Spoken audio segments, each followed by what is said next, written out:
नमस्कार, मैं हूं अर्चित और आप देख रहे हैं समर इंडिया।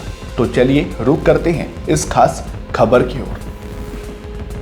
क्या युद्ध सिर्फ हथियारों और लाशों का खेल है? क्या कोई देश सिर्फ हिंसा के लिए जंग लड़ता है? भारत के नेशनल सिक्योरिटी एडवाइजर यानी एनएसए अजीत डोभाल ने इन सवालों का ऐसा जवाब दिया जिसे सुनकर पूरी दुनिया हैरान है। डोभाल ने दो टूक कहा कि हम साइकोपैथ नहीं हैं जिन्हें कटी हुई लाशें देखकर खुशी हो। तो फिर युद्ध क्यों लड़े जाते हैं? चलिए जानते हैं आज की इस बड़ी रिपोर्ट में। नई दिल्ली में विकसित भारत यंग लीडर्स डायलॉग के दौरान युवाओं को संबोधित करते हुए अजीत डोभाल ने राष्ट्रीय सुरक्षा और युद्ध की फिलॉसफी पर बात कही। उन्होंने कहा कि अक्सर लोग समझते हैं कि युद्ध का मतलब सिर्फ दुश्मन को मारना है, लेकिन असलियत इससे कोसों दूर है।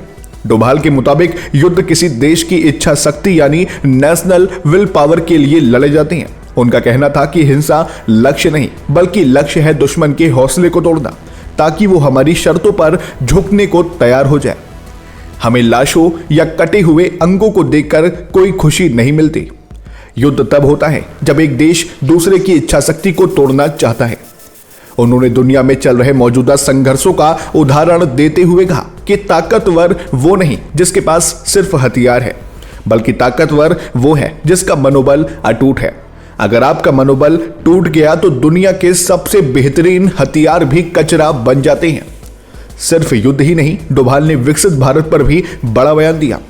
उन्होंने कहा कि प्रधानमंत्री मोदी ने देश को जिस रफ्तार से सेट कर दिया, अब भारत ऑटो पायलट मोड पर भी विकसित राष्ट्र बन जाएगा।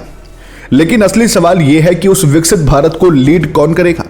उन्होंने देश के युवाओं से अपील की कि वे अपने डिसीजन मेकिंग एबिलिटी यानी फैसले लेने की क्षमता को मजबूत करें, क्योंकि एक लीडर वही है जो सही समय पर सही फैसला ले सके। एनएसए डोभाल का यह बयान साफ संदेश है कि भारत शांति प्रिय देश है, लेकिन अपनी सुरक्षा और राष्ट्रीय हितों के लिए हमारी इच्छा शक्ति फौलाद जैसी है। आपको अजीत डोभाल की ये बात कैसी लगी? क्या आप उनके इस नजरिए से सहमत हैं? कमेंट बॉक्स में अपनी राय साझा करें।